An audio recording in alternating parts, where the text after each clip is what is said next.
Assalamualaikum warahmatullahi wabarakatuh. Saya Zainal Fitri Jayadi. Di sini saya akan menjawab soal-soal ujian tengah semester untuk mata kuliah Ekonomi Politik. Soal yang pertama yaitu mengenai hubungan antara politik dan ekonomi menurut pemikiran Aristoteles. Menurut Aristoteles, ilmu ekonomi itu merupakan bagian dari ilmu politik. Ilmu ekonomi didefinisikan oleh Aristoteles sebagai suatu cara mengelola rumah tangga atau mengelola sektor privat dalam mengelola sumber daya yang dipunyai untuk memenuhi kebutuhan dalam hidupnya. Kemudian politik itu sebagai suatu aturan yang mengatur masyarakat banyak untuk menciptakan atau mencapai kehidupan yang lebih baik. Nah, hubungan antara ekonomi dan politik ini terletak pada tujuannya, yaitu kebaikan untuk bersama. Di dalam kasus pada bernegara maksudnya, itu kebijakan-kebijakan mengenai ekonomi harus berpatok pada kebijakan politik yang ada. Karena itulah ekonomi itu tidak boleh tumpang tindih dengan ilmu politik dan merupakan bagian dari ilmu politik itu sendiri. Selanjutnya ialah mengenai perbedaan antara sistem ekonomi merkantilisme dengan sistem liberalisme klasik dan bagaimana peran negara pada kedua sistem ekonomi tersebut. Yang pertama, sistem merkantilisme itu lebih berorientasi pada bagaimana negara itu dapat menciptakan kekayaan dengan banyaknya modal dan juga aset. Maka dari itu, peran negara di sini lebih kepada bagaimana mereka mengatur dalam kegiatan perdagangan dan juga kegiatan ekspor maupun impornya.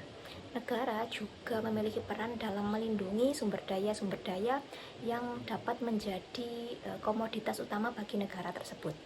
Sedangkan dalam ekonomi liberalisme klasik itu lebih menekankan pada siapa yang dapat menciptakan suatu kemakmuran itu melalui bagaimana mereka dapat mengatur atau mengelola 3 faktor produksi, yaitu mengelola modal, mengelola sumber daya manusia, dan juga mengelola sumber daya alam yang ada.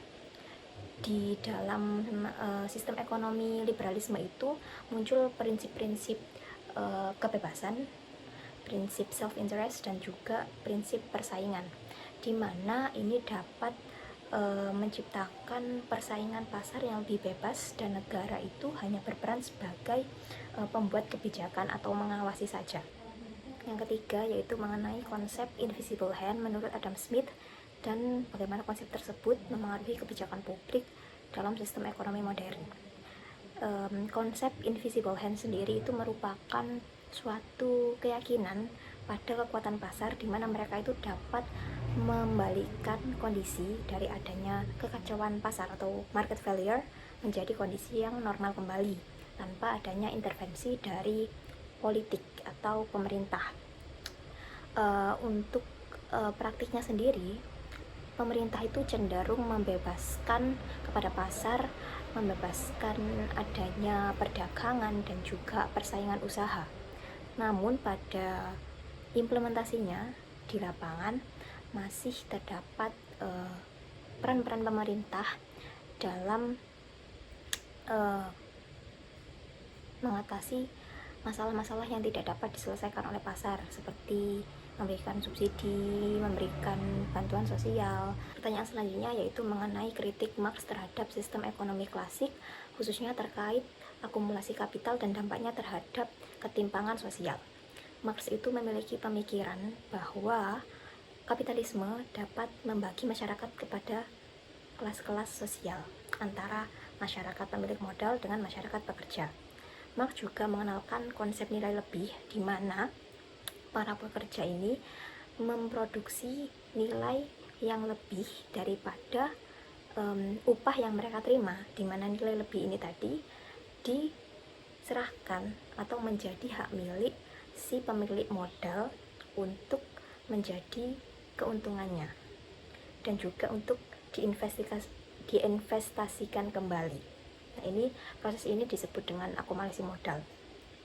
Kemudian adanya kapitalisme ini sendiri juga dapat menciptakan kelompok-kelompok pengangguran di mana mereka ini juga berperan sebagai tentara pekerja cadangan, di mana mereka akan dibayar dengan upah yang lebih kecil, sehingga pengangguran pada sistem ekonomi klasik itu bukan merupakan masalah, tetapi memang menjadi bagian dari sistem tersebut. Maka dari itu, Marx memiliki pemikiran bahwa dengan adanya sistem yang seperti ini akan menciptakan ketimpangan kelas sosial karena adanya eksploitasi juga dari pemilik modal kepada pekerja itu tadi.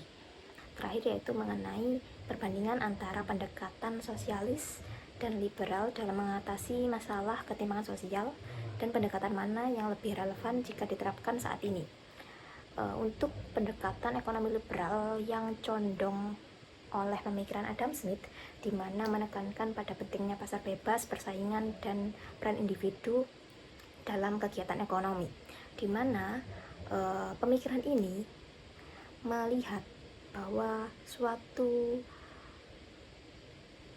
ketimpangan sosial itu merupakan konsekuensi dari perbedaan-perbedaan bagaimana individu dalam kegiatan ekonomi itu mampu untuk mengelola faktor produksi seperti sumber daya alam, manusia, dan juga modal, juga kemampuan mereka untuk menciptakan inovasi-inovasi tertentu.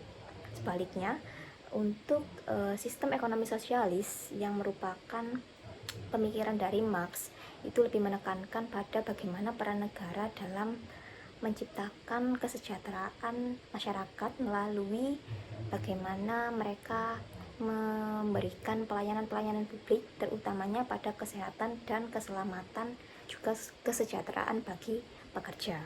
Untuk pendekatan yang relevan untuk diterapkan saat ini yaitu gabungan antara sosialis dan liberalisme.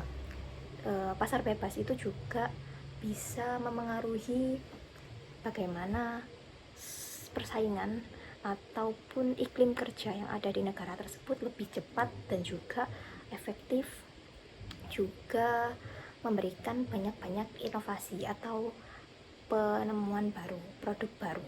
Sedangkan untuk menciptakan masyarakat yang berkeadilan, negara itu juga perlu dalam intervensinya dalam menyediakan pelayanan-pelayanan publik. Sekian dari saya, terima kasih. Wassalamualaikum warahmatullahi wabarakatuh.